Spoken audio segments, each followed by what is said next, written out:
Приветствую, друзья! Не секрет, что компания Сивга уже который год не перестает радовать нас чуть ли не лучшими из недорогих планарных наушников на рынке. Однако это всегда были большие полноразмерные модели. Сегодня же мы подробно рассмотрим их новинку, которую компания постаралась выдержать в лучших традициях своей линейки, но теперь это уже внутриканальное решение, причем тоже на планарном излучателе.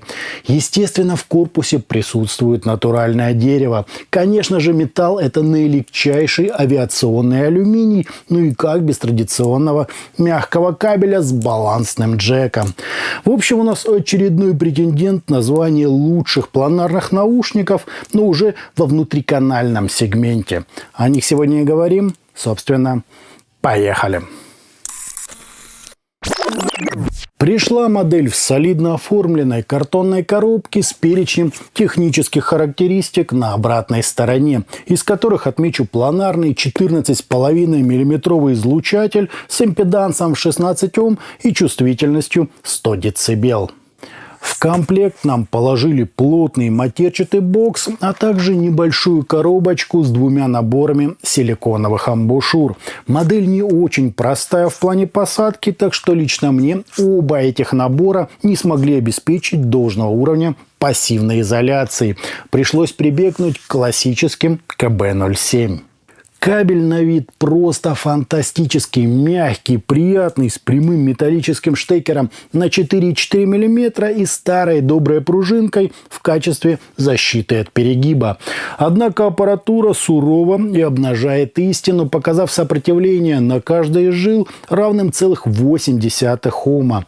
Это, прямо скажем, перебор и для его длины, и для сегмента наушников.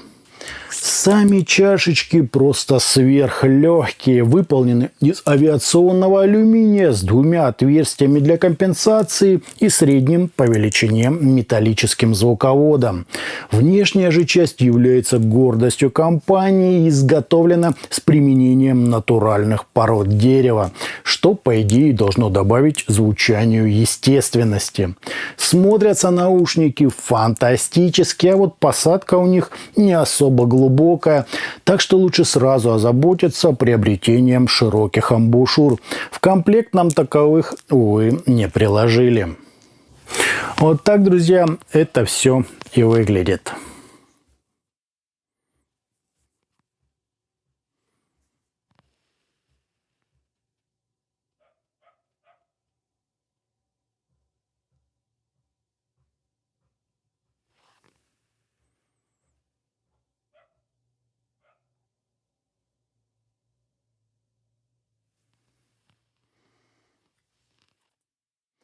По измерениям у нас просто сверхбыстрый по скорости затухания импульс, небольшие расхождения между каналами и искажения в пике, достигающие 1,5%, что немного выше нормы. Фаза ведет себя естественно, а затухание на 30 и 60 дБ составляют стандартные уже значения без каких-либо значимых возмущений. На АЧХ же мы наблюдаем завидного уровня линейность с приличным таким затуханием на нижней части и столь же существенным акцентом на самых верхах.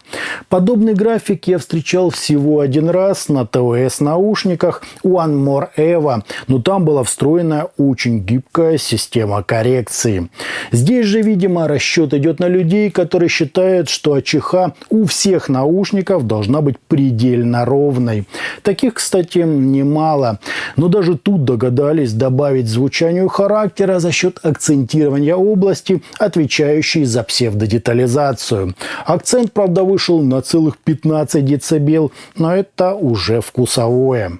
Разница между насадками видна, однако она, скажем так, чисто символическая. По подаче же это насыщенное, теплое и сверхмузыкальное решение с прекрасной выразительностью, мелодикой и передачей эмоциональной составляющей трека. По низким частотам, хотя на графике и видно ослабление, на слух все очень глубоко и ровно. Естественно, это не про разрешение, запредельную четкость, микродинамику и скорость атаки, но в плане детализации и позиционирования всего хватает и все на своих местах. Образы модель строит большие, сочные, есть легкое приближение вокала и приятная слуху бархатность. Звучание реально максимально комфортное и хорошо сбалансированное. Да, на предельных значениях громкости пик, очевидно, может резать слух, так что это точно не вариант для тех, кто привык выкручивать звук на максимум.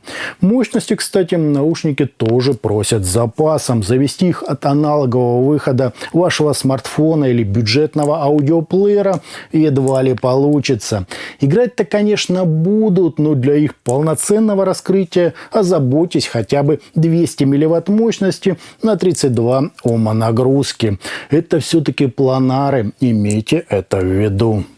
При этом к сравнению данных наушников с другими надо подходить максимально аккуратно. В них, конечно, гораздо больше середины, однако на фоне хармоновской и кривой диффузного поля Сивга дают чуть ли не душное такое кучное звучание без нужных акцентов, воздуха и, так сказать, искристости. Хотя работает и обратное правило. Сразу после героев обзора все иначе настроенное кажется неестественно кривым и слишком уж ярким.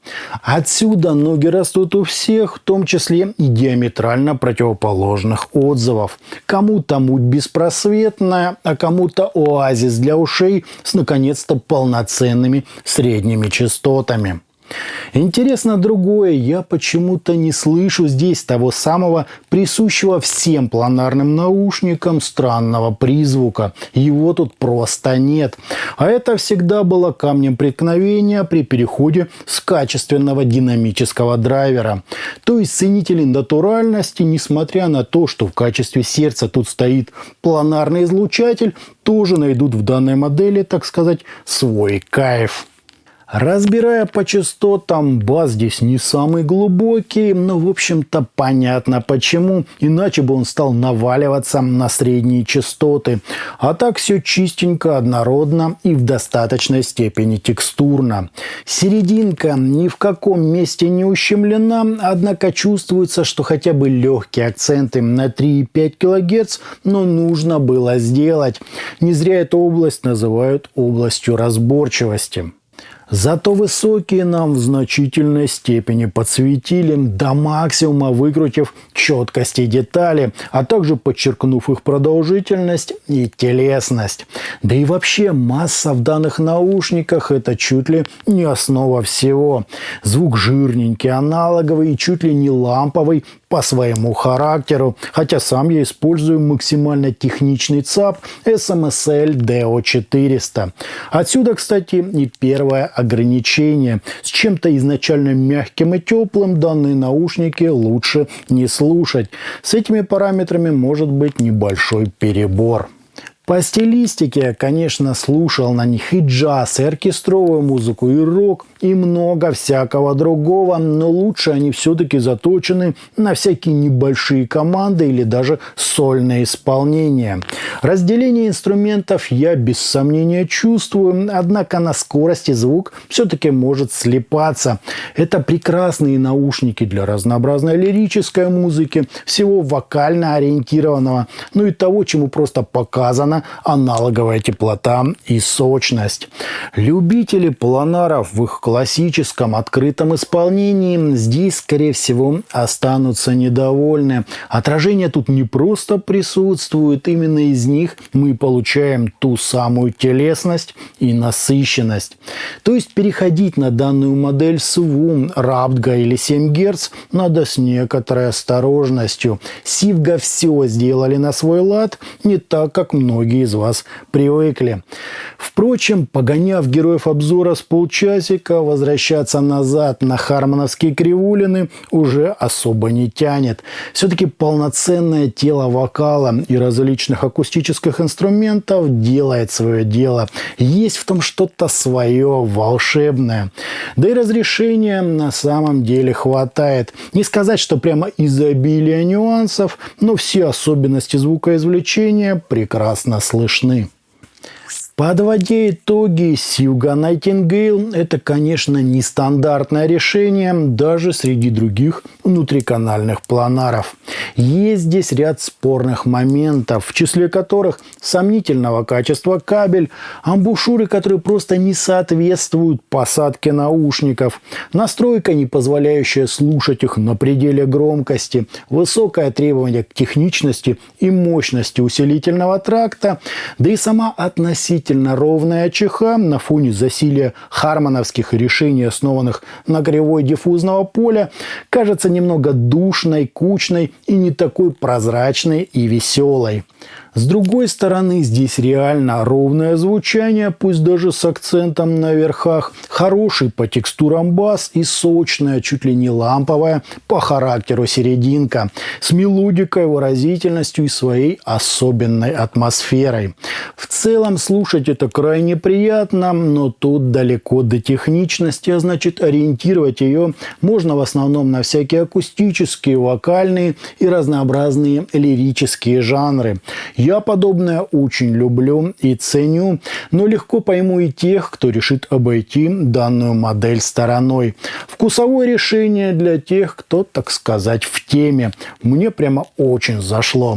А на этом у меня все. Это были наушники Сьюга Найтингейл. Не забывайте, что у нас есть группы ВКонтакте и Телеграме. Подписывайтесь на них. Всем, друзья, добра!